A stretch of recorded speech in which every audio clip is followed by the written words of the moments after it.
Okey, bismillahirrahmanirrahim. Assalamualaikum warahmatullahi taala wabarakatuh. Apa khabar semua? So, pada hari ini kita dikejutkan ataupun dimaklumkan oleh Yang Amat Berhormat Perdana Menteri Tan Sri Muhyiddin Yassin yang telah memberikan perutusan khas sebentar tadi pada pukul 1 tengah hari, telah mengatakan bahawa kes coronavirus COVID-19 ni semakin lama semakin meningkat di negara kita. Makin hari makin ada kes, dan kali terakhir disebut ada lebih kurang 1,700 kes dicatatkan sehingga ke hari ini. Dan untuk itu kerajaan Malaysia telah pun melanjutkan tempoh Perintah Kawalan Pergerakan daripada 31 Mac 2020 hingga ke 14 April 2020. Satu tempoh yang saya kira agak lama. Saya tahu ramai yang takut, ramai yang risau, ramai yang rasa tidak selesa dengan apa yang kita semua lalui sekarang ni. Yalah, berada di rumah dalam satu jangka masa yang lama itu satu benda yang mungkin kita tak pernah rasa. Kita puasa sosial orang panggil. Jadi saya bukan nak bercakap tentang apa yang kita patut buat ataupun apa yang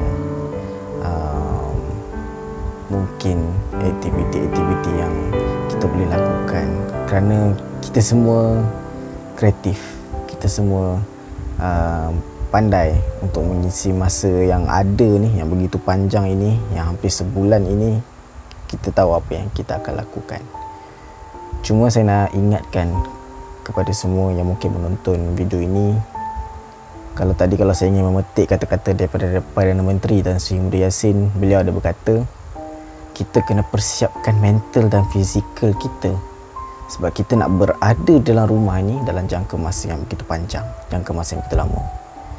Jadi saya minta ataupun saya harap agar sahabat-sahabat semua yang mengenali ini untuk jaga diri kita baik-baik, dan yang paling penting adalah jaga kesihatan mental kita. Sebab apa? Sebab kita semua dalam satu ujian yang begitu berat, satu ujian yang kita sendiri pun tak jangka inilah yang akan berlaku pada tahun 2020. Yang mana kita sangkakan pada awal tahun 2020 mungkin tahun ini akan jadi satu tahun yang mudah, ataupun mungkin cabaran yang kita lalui ini tidaklah seberat pada ujian-ujian yang lalu. Tapi percaturan Allah itu lebih baik. Tapi yang paling penting sekali, bila kita berada di rumah, kita kena ingatkan ataupun kita kena tengok-tengok ibu bapa kita. Pastikan kita dah bagi perhatian yang secukupnya pada mereka. Sebab kita tahu mereka pun tengah rungsing, mereka pun tengah pening. Bagaimanakah mereka nak bantu kita dan kita nak bantu mereka untuk teruskan kehidupan berada di rumah dalam jangka masa yang lama.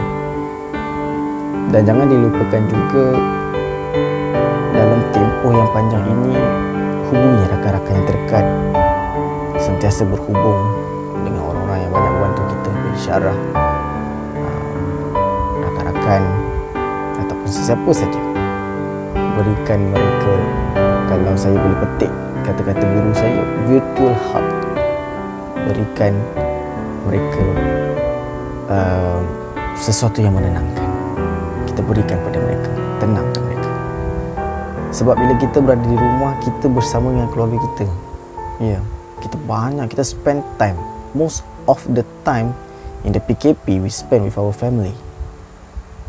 Tapi tak dilupakan juga pada mereka yang jauh di hujung sana, yang sekarang ni kita tengah tengok kat tangan kita ni, yang kita tengah pegang sekarang ni, yang kita tengah selalu guna setiap hari ni.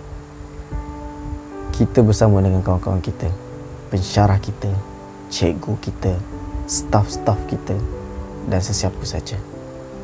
Kerana selain daripada keluarga kandung kita, ada keluarga lain yang sebenarnya banyak meluangkan masa dengan kita sewaktu kita berada di luar rumah, sewaktu kita jauh melanjutkan pelajaran, meneruskan pengajian, bekerja dan sebagainya. mereka itu juga perlu diberikan perhatian. Sebab apa? Saya teringat masa saya kena demam tinggi pada hujung tahun 2018. Ketika itu timbalan dekan saya bertanya kepada saya, sewaktu saya kena denggi tu, siapa yang mula-mula bawa saya ke hospital? Adakah keluarga saya ataupun kawan-kawan saya? Ya, kawan-kawan saya yang bawa saya. So dekat situ, ya, keluarga tu memang penting. Tetapi kita pun sendiri tahu bahawa ada di luar sana ada yang lebih risau tentang musibah yang sedang melanda negara kita sekarang. Sebab orang-orang di sekeliling kita ni punya ujian dan halangan tersendiri. Mak ayah kita tak boleh nak pergi kerja, jiran-jiran kita tak boleh nak meneruskan bisnes mungkin, senior-senior kita termasuk macam diri saya sendiri tak boleh nak teruskan internship ini. Internship kita seakan-akan dihalang untuk kita teruskan. Kawan-kawan kita yang nak belajar, yang sekarang ni ada belajar online dan sebagainya. So banyak ujian-ujian. Pensyarah-pensyarah kita pun tengah pening. Cikgu-cikgu kita pun nak pening macam mana dengan nasib pelajar-pelajar, macam mana mereka nak dapatkan ilmu dan sebagainya. So kalau saya sebutkan tadi tu sebenarnya banyak perkara-perkara yang membelenggu pemikiran kita, yang membelenggu fikiran kita, yang mengganggu ketenangan kita. Jadi mari kita sama-sama kita tenangkan mereka. Kita tenangkan antara satu sama lain, supaya ujian yang kita sama-sama hadapi ini berlalu dengan tenang dan kembali seperti sedia kala. The tension may be ruined, but please, not the affection. Mungkin perhatian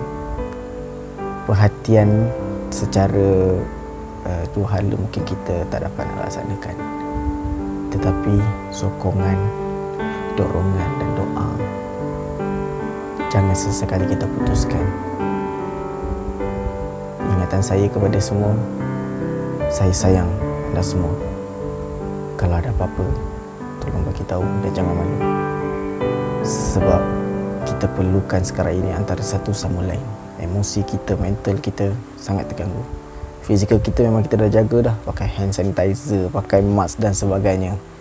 Tetapi mental dan juga emosi kita kena fikirkan.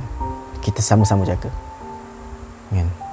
Mungkin dengan menenangkan orang lain, kita boleh tenangkan diri kita sendiri. So saya rasa itu saja untuk perkongsian saya pada hari ini. Stay safe guys, stay safe everyone, stay at home. Kita jaga kita sama-sama jaga. I love you guys, I love you all. Itu saja. Assalamualaikum warahmatullahi wabarakatuh.